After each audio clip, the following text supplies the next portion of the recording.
morning. Before I start, I just want to introduce myself. My name is John Albert Salazar and I'm from PSH 3B. So para sa sabi ko dito is from 1896 the National Revolution na nagkaroon po sa country natin. And most of all Pilipinas parang pinaglalaban po nila yung common cause, which is yung freedom. And ang isa po lumaban dun is yung Rizal.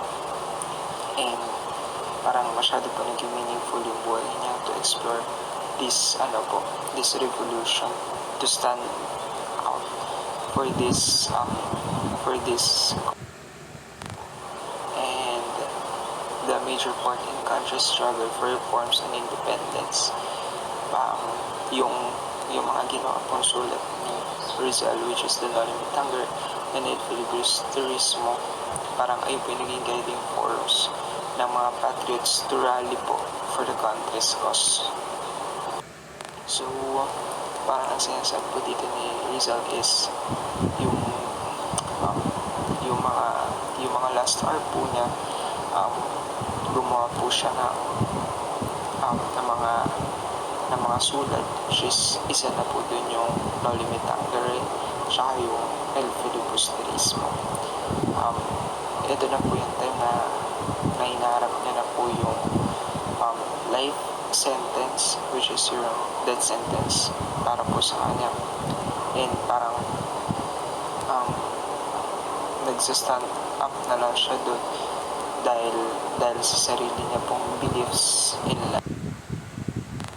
Then in his last hours po, nagbasa po siya ng Bible about the Thomas Kempis Imitation of Christ, and dinedicate niya po yun for Josephine Bracken na nagsulat din po ng Mi Ultimo Adios. Then yung gusto niya po nung dumating po yung family niya, nag-ask po siya ng pardon for his mother, and kinausap niya rin po yung mga kapatid niya one by one dun sa cell kung nasaan siya. And also he asked his brother to ask their father for forgiveness for all the pain he had caused him. To his friend Ferdinand Blumentritt, he wrote, "When you receive this letter, I shall be dead. By then, tomorrow at 7, I shall be shot, but I am innocent of the crime of rebellion. I am going to die with tranquil conscience." So, parang ang sinasabi po niya dito is mamamatay po siya na inosente po para po sa crime na rebellion na binabato sa kanya.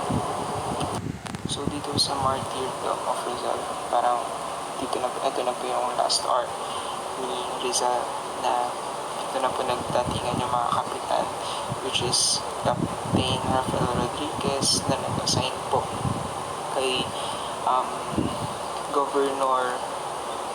General Camilo Polavieja to read Rizal's death sentence, and he shot at Bagong Bayan by a firing squad at 7 a.m.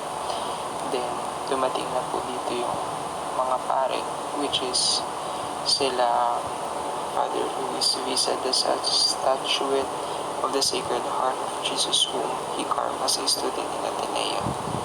Then dito na po ng mga poems niya, which is the Nolimet Hunger and El Filibusterismo.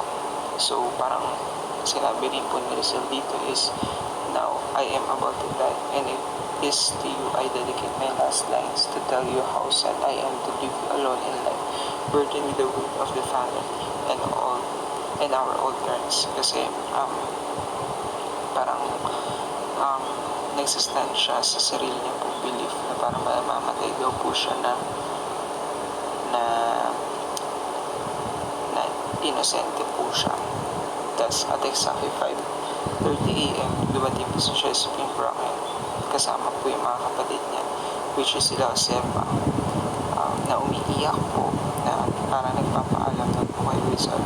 Then Rizal embraced her for the last time, and before she left, Rizal gave her a last gift, which is the religious book, the Imitation of Christ. by Father Thomas Kempis.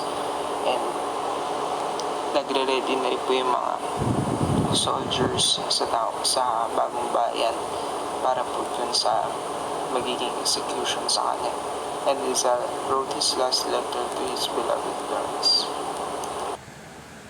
So, ayun lang po. Thank you. God bless.